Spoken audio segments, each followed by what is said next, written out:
into the darkness.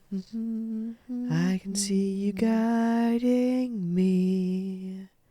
I'll follow in your footsteps, mother, for so long. Head into the darkness.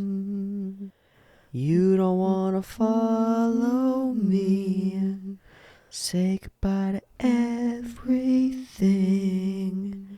Say so long.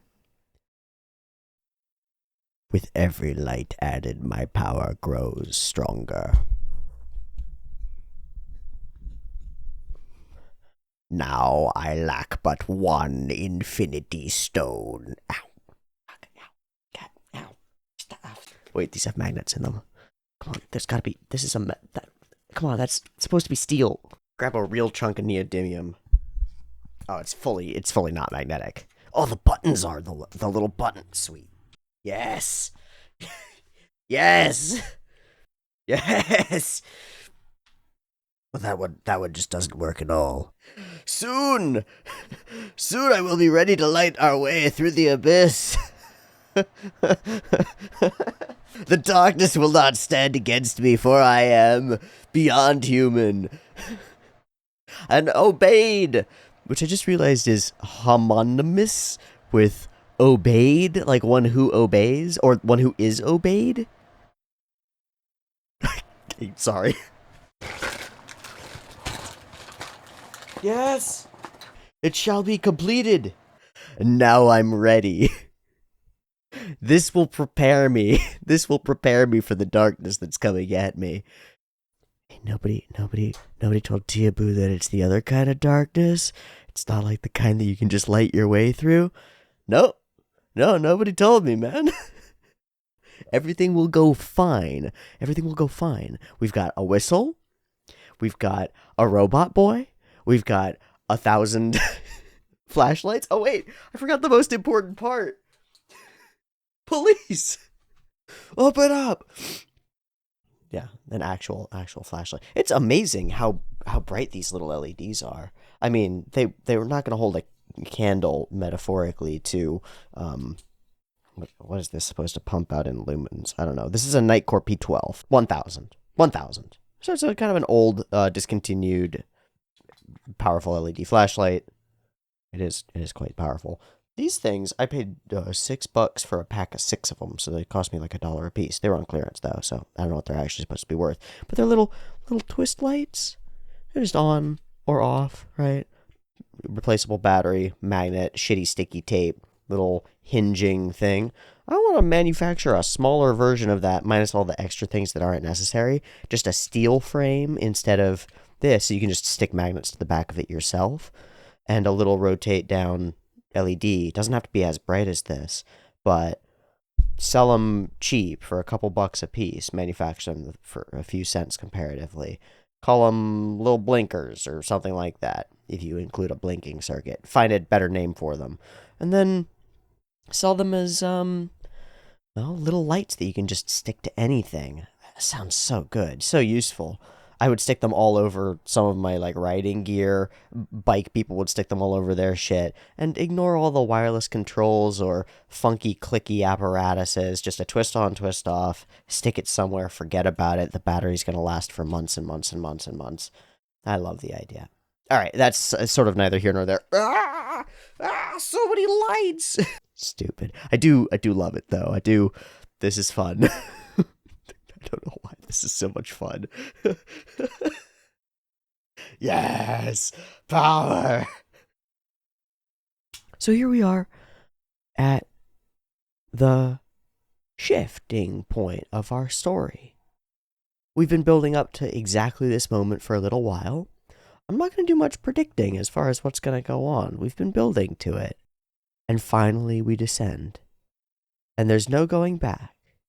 Or there is, but there are immediate and serious repercussions for returning.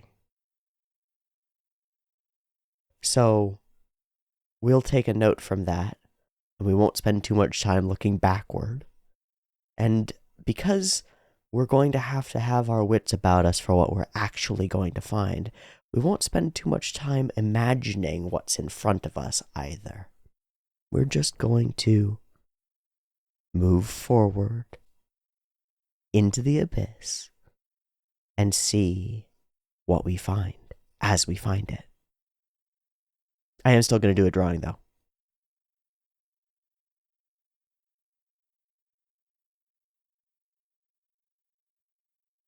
I want the feeling like we're looking down at some of the ledges, but then as we move up here, they're like not down from us, they're across from us.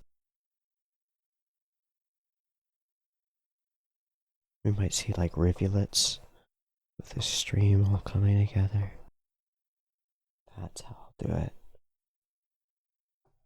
Oh yeah, that immediately lodges the illusion, huh? That's so funny. It's just putting the rocks there gives me the ability to control where the horizon line of each of these like terraces. That would be the word to use for the way that I think this next portion of the abyss is built out. It's like lots of terraces, some serious unpredictability, especially given that we know that in our first episode something was weird. A creature that's not supposed to be up at that level was up at that level, right? I'm not gonna worry too much about stuff making complete sense because it doesn't have to. It's fine. Now we're talking, and one of those weird, just doors, big concrete doors that just happen to be everywhere. Yeah, I think pretty much everything that I wanted to evoke here or make occur has happened. This space is like a funnel pulling downward.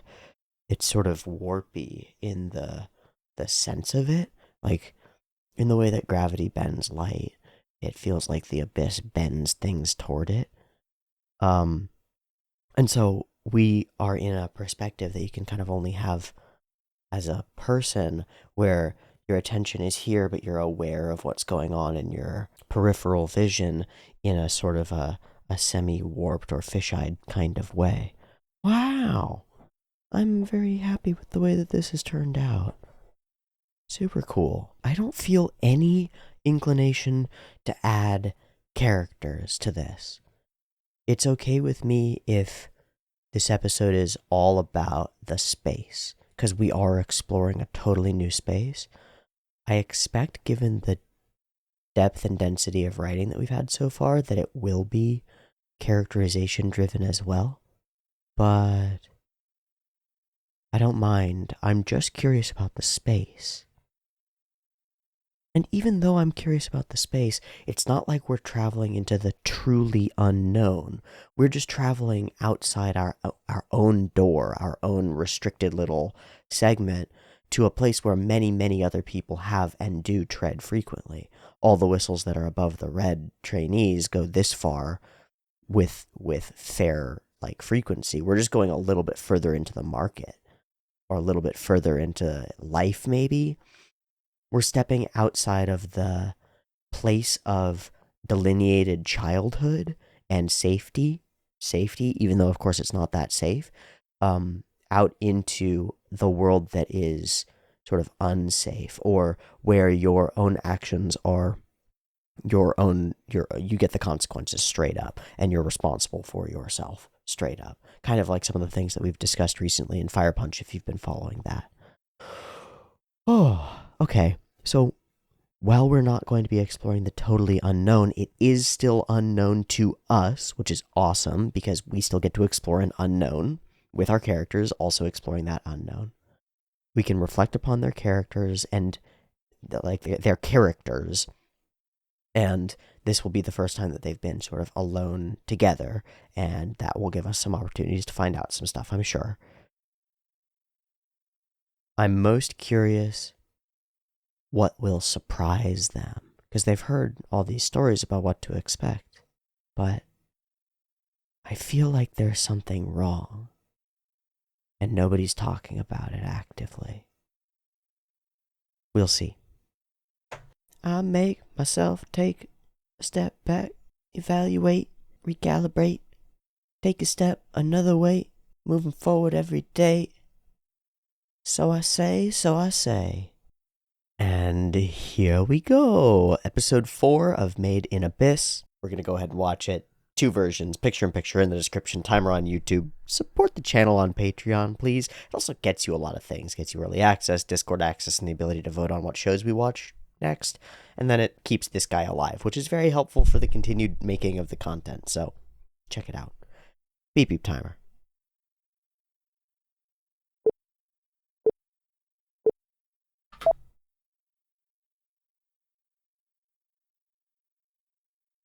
Mm-hmm. Mm-hmm. Mm-hmm.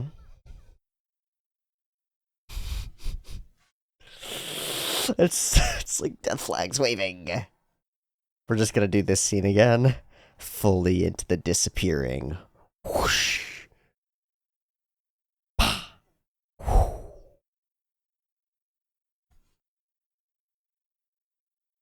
Ooh. Yeah, you don't have to tell me twice. All right. To glorious things and also to despair.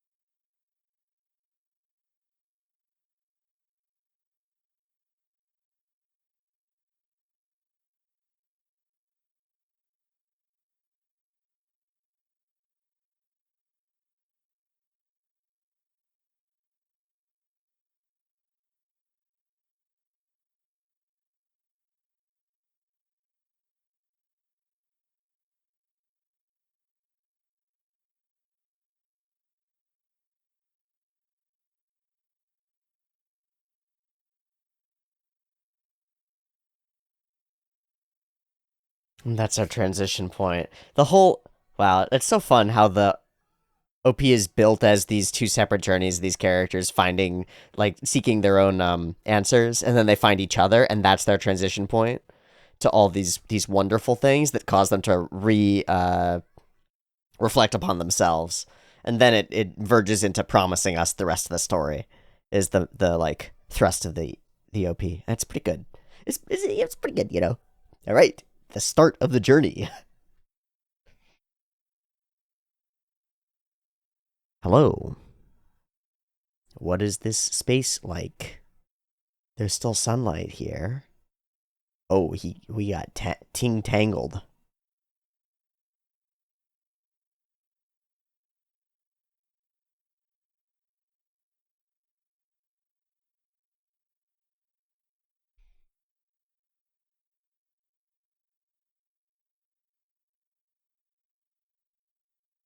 Immediately problems.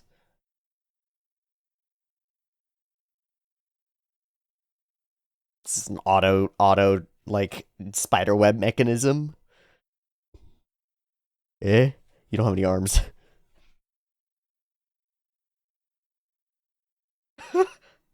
He's got so much cable. Hmm. Where does it all go, boy?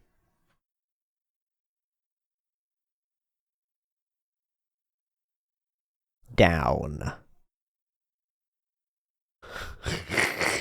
Is this the upside down forest? It doesn't seem like it. That's way further down. We're just at the first part of the edge. Why is it so bright here?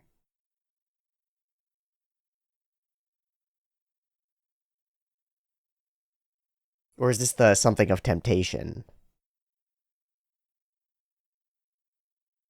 Okay. We can still see the sky. And we're exactly in the... Yeah, what's up with that?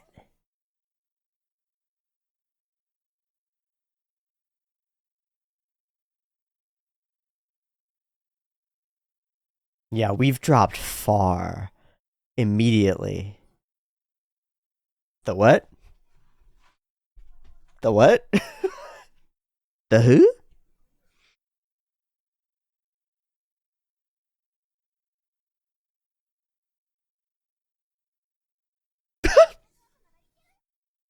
Whoa. You're just gonna take this? Okay. Yeah, let's rush it. Dive in deeper, even faster.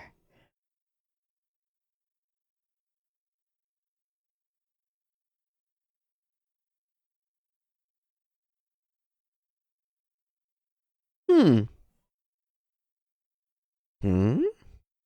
Hmm. Just gonna casually catch some snacks. Awful. So efficient.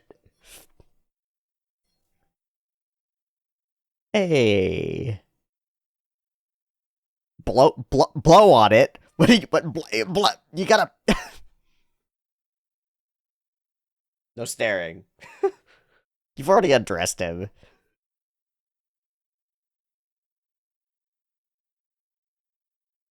Demon fish. Ground up what's?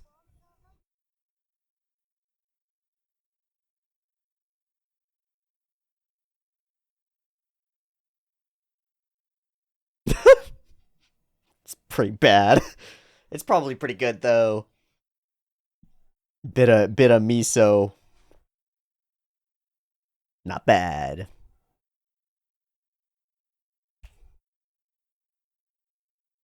All right, pure cuteness so far.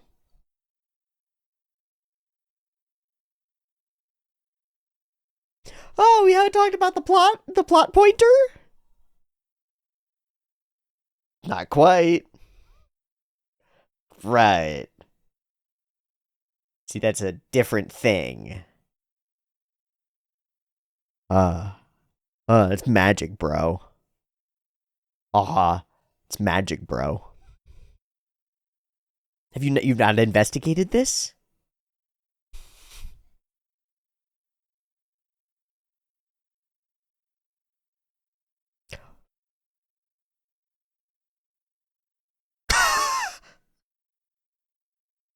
What? Oh shit. Oh shit. She's gonna wholeheartedly go, oh.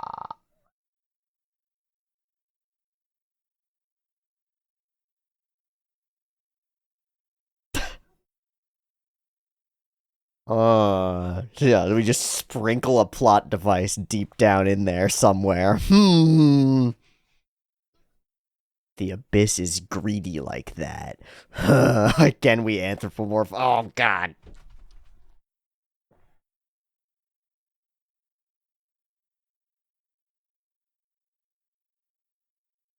Is that what he found?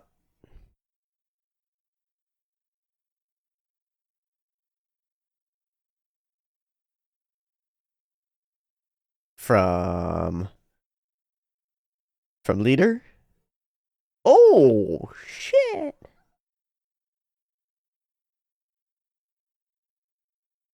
It's a new, fresh copy. But who could have done such a thing?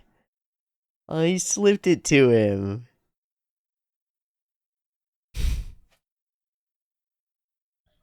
That's great. Okay.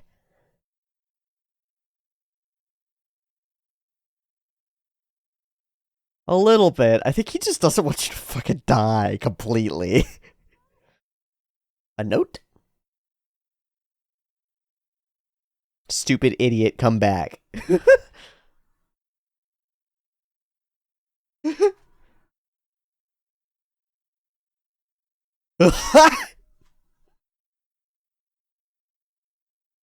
I'm coming for you.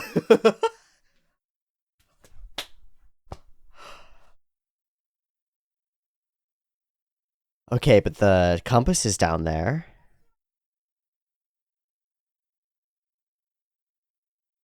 Shit. And now it's a chase. It could be a lie, though, just to drive them further down, or to encourage them to keep going. Or to give them a chance to wait.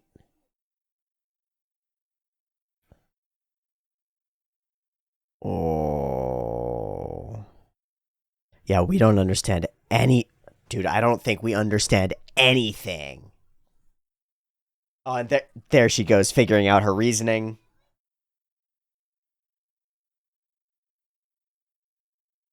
But it's unclear. He might just be trying to save their lives. What is that? Is that a spider web that you just tipped the... Yup. Mama! Oh, it looks awesome.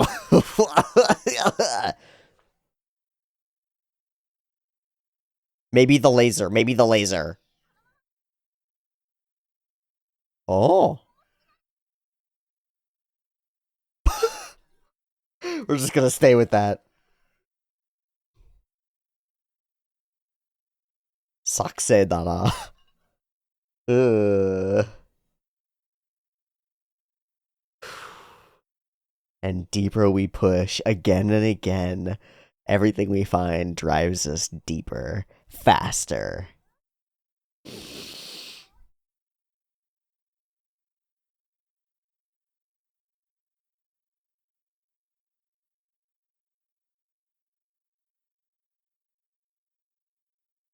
If they're even coming.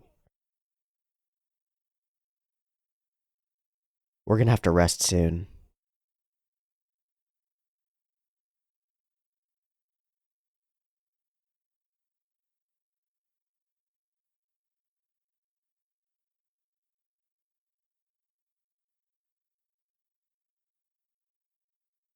Wah. Uh-huh.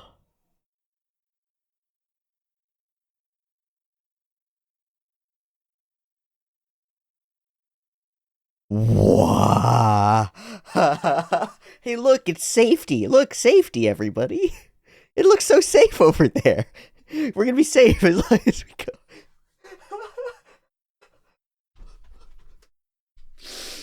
We haven't run into anybody. What was that? Yeah, what was that?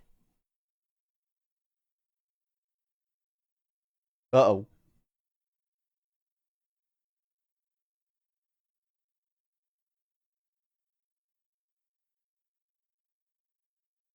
Yeah, maybe there's something else going on. Maybe she's weird when it comes to descending.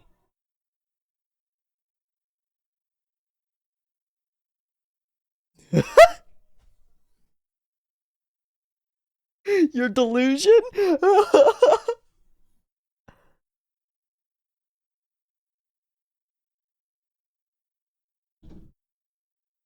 Uh-huh.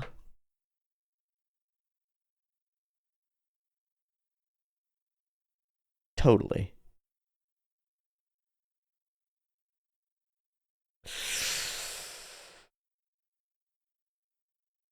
I don't know, man. There still seems like there's something missing there.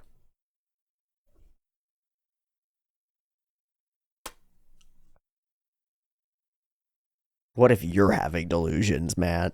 Oh, nope.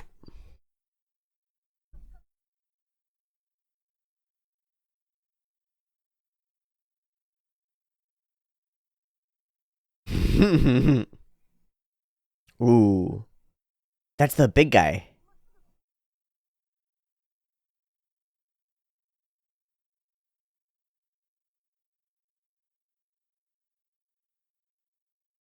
Oh, it's so fun. No doubt he's targeting us, maybe. That's the black whistle who brought up her mom's whistle, I think. The hat was right, at least. Dude, she's really fading. And it has to do with their descent as well. Like, what if she's reversed or something? No, I don't think so. I think it is. I think it's Grandpa. Or it's something close. Black whistle. Oh. Sup, kids? Oh, yeah, that's him.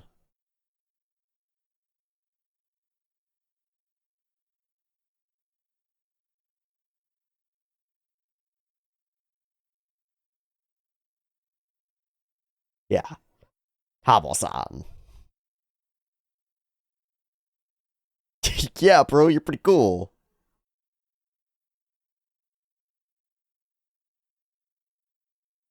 Don't fucking laser him. Don't laser him. Yeah, he's gonna be nice.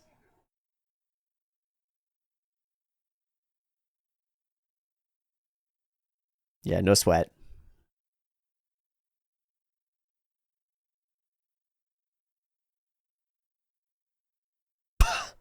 Well,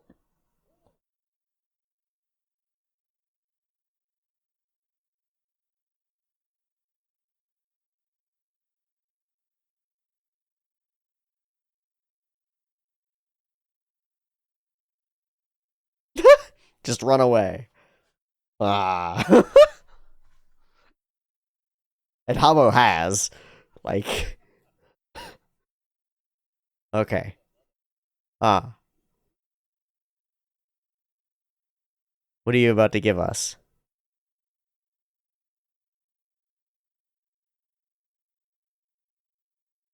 Just a little lower for safety.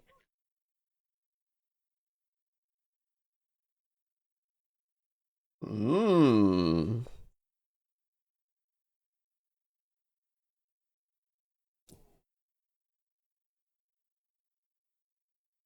That's all he needs to hear? That's all he needs to hear. Holy crap, he's out of his gourd. And not doesn't even doesn't even have to do with Rico at all, honestly. Interesting. So way far away, probably.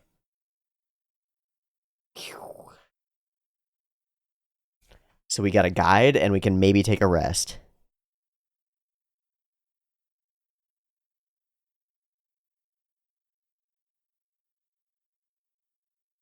All the way to Seeker Camp, hey?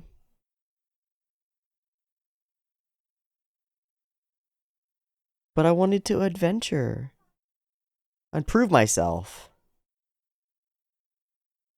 It's not the same. Yeah. I can't have a chaperone on my big journey. What?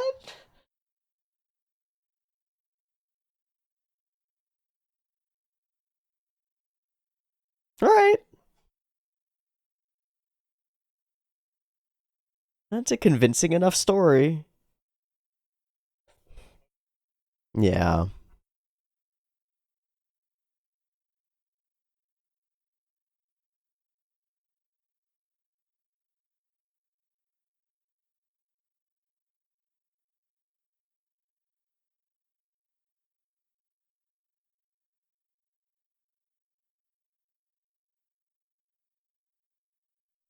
Oh. Oh, nice. Snacks. I'll take those. Yeah, all right, they're going bad. Don't think too much of it. They're gonna go bad anyway. Hmm.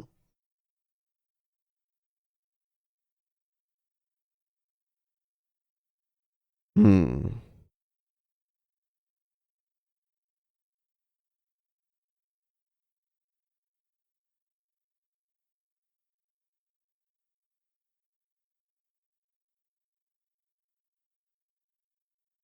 Hmm.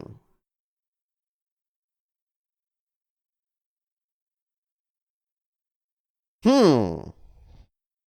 Old friend of your mom's, then.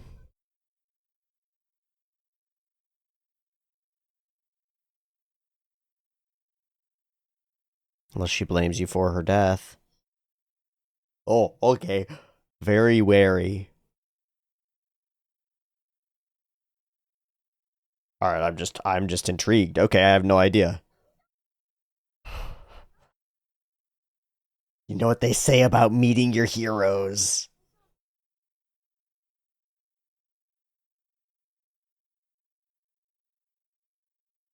Oh man. He knows what's coming, man. He knows something. Ugh.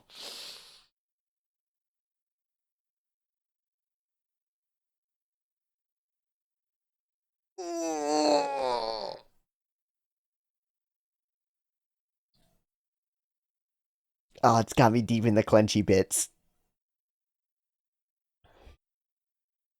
And everything will go great, and I'll be going, and he just gives him a hug.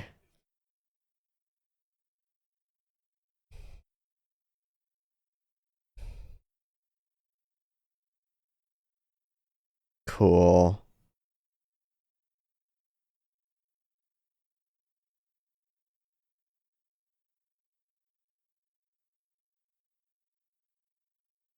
She's always been reaching toward the abyss, huh? Always, always, they knew, yeah. She's just drawn to it, man.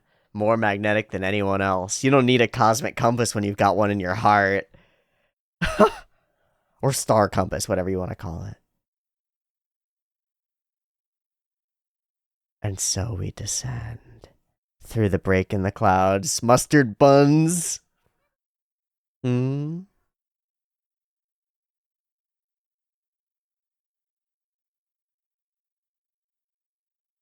Rad.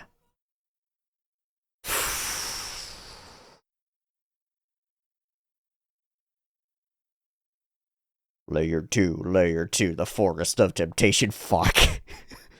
What kind of temptation?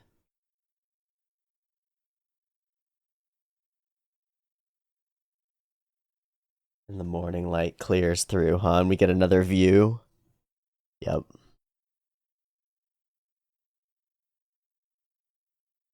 Chills. That's so cool. Just from that musical build.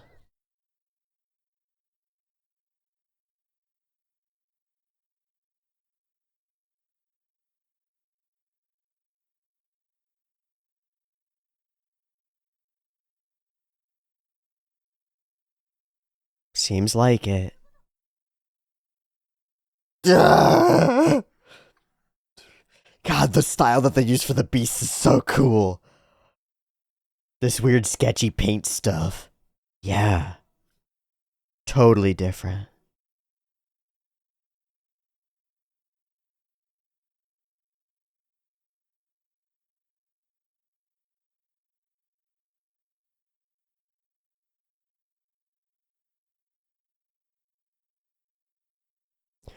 We're past the threshold of reality now. Wow, we did that so fast. One episode, the whole edge, right into it. Layer 2, here we go. Just straight to the real deal. Oh, man.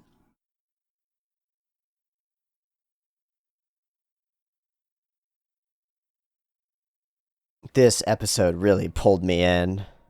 It had that continuous adventure, this, like, rolling, tumbling need to keep going, no matter what.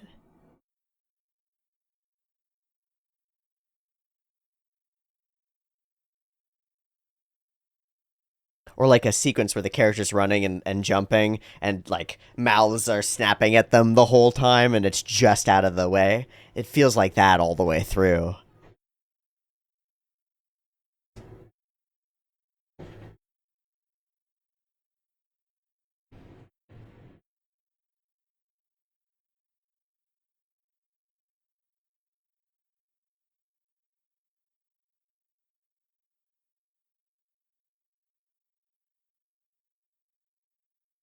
All the things the Abyss takes. So we're gonna find a cool umbrella that's a relic? I think so.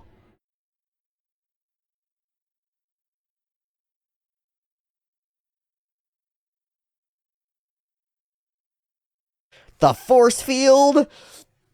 It's like in line 1. Oh my goodness. Oh, yep, up.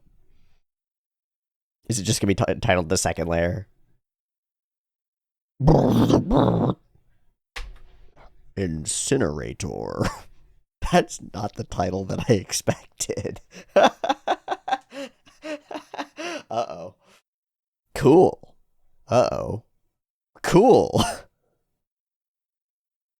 This episode pulled me in, friends. Now that we're out of the city, we're away from everything else, we get to start establishing our dynamic between our characters. And most of it is just them walking around,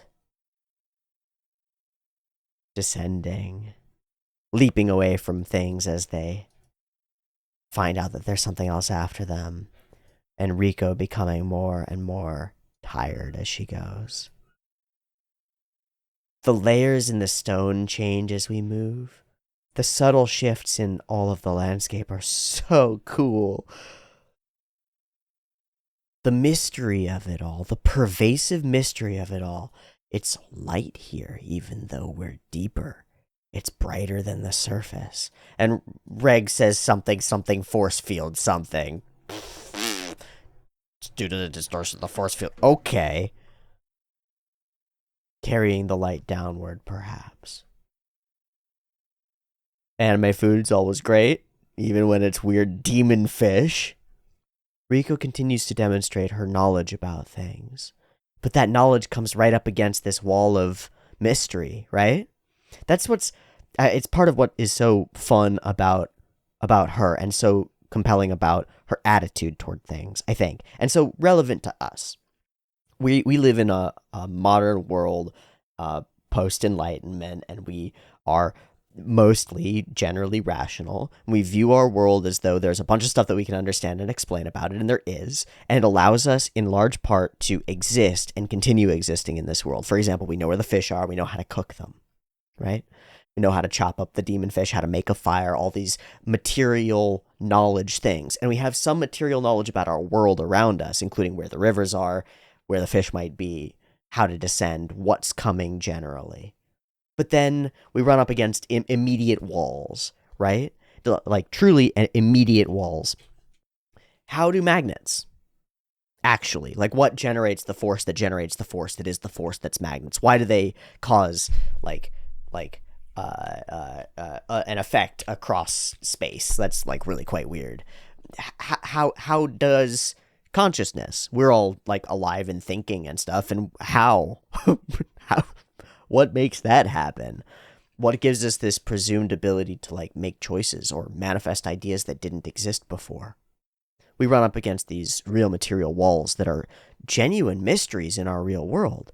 And in Riko's case, she's got something very similar. She's got all this genuine knowledge about her world. This points to the center of the netherworld. And then you poke at it just a little bit, and it's like, well, what does that actually mean? And she's like, I don't know. I know all this stuff about the abyss and the way that it works. Why is it lighter a few hundred feet down further from the surface where the sun is, where it should be brighter? Mystery. Genuine mystery. Why are the creatures down here the way that they are? Genuine mystery. What are the relics? Genuine mystery. Like immediately we run into these mysteries. And then Riko does a thing where she folds the mysterious parts in, mixes them up, amalgamates them with the reality that she definitely understands, mixes it all up into something that sounds semi-plausible, and spits that back out as her theory about what things will be, and then continues to act as though that theory were true. She does it with the Cosmic Compass. She does it with what Leader is doing and why he gave this note to them in the way that he gave it to them. Clearly, this is his test. She might be right. She might be wrong. It's uncertain, but she still puts that as her presented form of reality. And when she says it to somebody else, they believe it too, which might mean that it's believable, but it also might not. And she's got this tendency to fold all that stuff in a way where the final product is always molded to put her as the protagonist and the center of the story on a journey that's like fated or destined, right? Reg points it out jokingly, sort of lampshades it and says, so about this delusion that you've had, I think it's actually true. Even though it's a ridiculous delusion, he's recognized this same trait in the character, and it's part of what makes her capable of continuing to dive on forward. It's like anything that occurs to them, she will subconsciously use any obstacles that they face as pinball machine walls to pinball them further faster. It's partly as though the abyss itself was conspiring to push them down deeper into it, whether that's the spider that they trip and suddenly they're diving down further, or imagining that somebody's coming after them, or knowing that they're coming after them either way, and pushing down further and faster. Whatever it is, all these bits, or seeing the goal ahead of them, and we got to push a little bit further, a little bit farther, a little bit faster to get to the goal just in time, It's as though the world itself conspires and shifts in order to pull them in. And we anthropomorphize it again and again with that sort of a longing or a yearning pull. Oh, it's so cool. It's so creepy. All of it with her big smile, her eager desire to move forward into the world.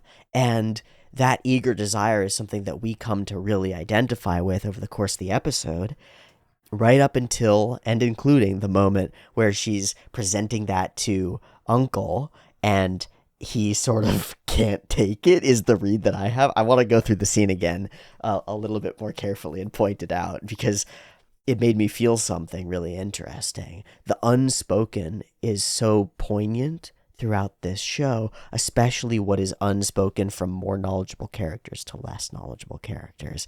And Uncle Habbo saying, embracing them and cutting her off as he does feels like that to me. It's like he doesn't want to ruin her adventure or deflate her joyous, childish sense of desire and beauty of the world and all this stuff, but he knows that there's real hardship in front of them. And so like, and he can't say that to them effectively. And he's broken too. I don't know. It's so interesting.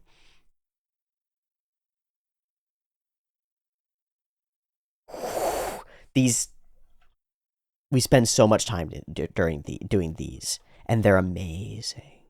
They're amazing. It's our sense of momentum throughout the episode, whether they're in close-ups and we're evaluating the world around us, or they're in wides and we're seeing how small we are in comparison. They weave through the episode and hold it all together as we descend and descend and descend. Big spider. All right, so the art style that is used for monsters is freaking unique. They're all sketchy and weird. They're utterly unsmooth, is one way to put it. They've got no, like, line art to them in some ways.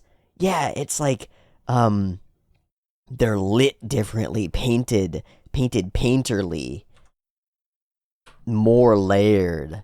They're super weird, super unique, and super alien compared to our soft, sort of gummy, chewy character. Our characters look like they're made of mochi, and our monsters look like they're made of paint layered on paint with rage inside it. It's pretty neat. Who figured out this stylistic choice? How does it differ from the style of the monsters in the manga? I'm curious about that. And whoosh. Look, the safe place.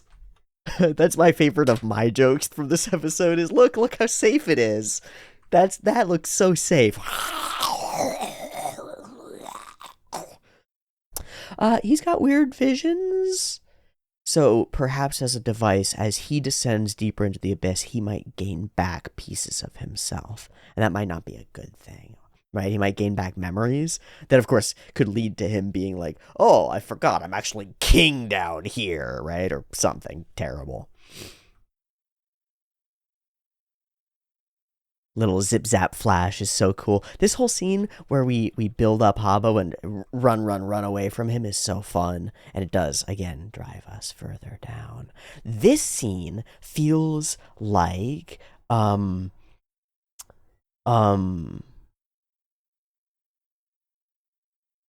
are two scenes like this in The Lord of the Rings. One is the, no, there are three, aren't there? There's one scene. I mean, okay, so there's the scene with the Black Rider, where they're all cowering behind a little ledge, right? And the Black Rider goes by, and that's nice and fucking scary.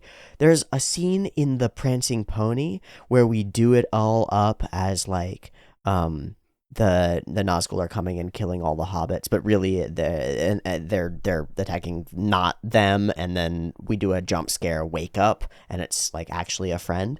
And there's some scene where it's like we're cowering, but then it's Gandalf. Either way, this feels very familiar. This like, oh god, they're gonna come and get us. And then it's like, hi, Uncle Habbo here, friendo McFriendly. It's cool. It's cool that we're given the chance to catch it by seeing him in the previous episode, and then we see the hat and a little bit of spikes of his hair, so we can actually determine that that's probably Uncle Habbo. So while we're evaluating the scene, we're actually thinking in a way that the characters aren't. That's kind of cool. Sasuga, Liza's daughter. You're pretty darn fast, Rico. And he gives us this admiring glance. But I'm pretty fast, too. Black Whistle Habolg. Okay. We materially assault this child a bunch. It's kind of not great. But this is cool. It's not for Rico. We can't see into Habbo's mind. He may be putting on an act throughout all of this, right? He is a bit performative as a character throughout all of this. He's the Black Whistle who came carrying the thing up out of the thing. He's part of the vibe, the aesthetic of whistles. But he's also a family friend. So maybe he's just pretending that it's the supreme treasure that he's going for, but he really wants to see Rico off because of emotional reasons. Maybe not. He's been down and up quite a few times. We don't know how warped this boy actually is. Just throwing that out there. It strikes me as interesting that it is the promise of seeing a supreme treasure of the netherworld, Reg, that excites him and snaps him into going, not seeing off his friend child, not an emotional connection. It's this self-serving curiosity, the same curiosity that drives people into the abyss, right? He's truly a treasure? Yes, then I'm going, and nothing else needs to be said about it. I came to pay my respects to the supreme treasure, and also some other things, just by the way, and also this that I came to give. I like that Rico doesn't want this. It's perfect. It's perfect, isn't it? She uses the test as a justification for it. Like, I'm being tested. I can't have a chaperone. But it's more than that. It's that you can only have somebody hold the back of the bike for you as you ride around for so long. You can only have the training wheels on for so long. You got to go out into the world solo without that reassurance. At least that's the attitude that she has. Even if it would be safer and smarter, and she could learn a bunch from Uncle, she's too hard-headed and too curious about her own capabilities, about pushing herself. What can I do when my back is up to the wall? Oh, it's so cool. It's such a cool and potent protagonisty thing to do. And it is the right answer, I think. So he unloads some good things behind a smile that's practiced.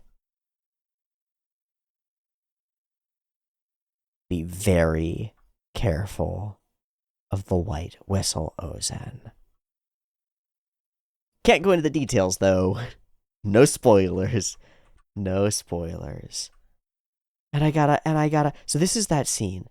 He hits with genuine seriousness, and she doesn't take him very seriously, right? Like, she hears the warning, but she's like, it's okay, I don't care, I want to meet all white whistles of any kind, they're all probably great, and also she knows about stuff, and it's in that moment that he watches. He's like, we switch to his face to observe her excitement, and then that's the character that he embraces. It's like you're watching this child express all their joys about the future, and you don't have the heart to crush them. So all you can do is embrace them and say, you got it, absolutely, for sure, give it your best. And then because they've asked you to step back and not ruin their experience, you step back and you're like, okay, little Timmy, go. And off they go, riding their bicycle in the street, and it's like, well, maybe they'll get hit by a car. And maybe they will. But we've all taken that step outside of the safety and into the open world beyond, right? They choose it a little bit early, but we've seen that they're capable, at least with Reg in tow. And so on they're allowed to go. And immediately, that thing doesn't move properly. Ooh, we're in the world of beasts now. And the Forest of Temptation. Still no indication what that means. What a wonderful episode. This momentum that's generated over it, this feeling of tumbling and gaining speed as we tumble. It's like, it's something else that I was reminded of when I drew that. You know the little things you'll find them at like science museums and stuff. The big funnel. You put a coin in it and it rolls down a little thing on a track and then off the track and just rolls its way around and around and around and around and around deeper into the funnel. Like that. It feels like that. It's like we're accelerating as we go. And as we accelerate, we trace a path through this abyss. Oh, it's so cool. Okay, this episode good. Further in we go. Over the edge. Into the darkness. And now truly into an unknown. Past the point at which we are viewed as a suicide by leader. Past the point at which Uncle Habbo is going to come and save and help us. Into the clutches of the Forest of Temptation. Awesome. See you next week for more Made in Abyss. You can get next week's episode a little bit early if you hit up the Patreon. And thank you so much in general for watching and enjoying. And I'll see ya for more. Peace.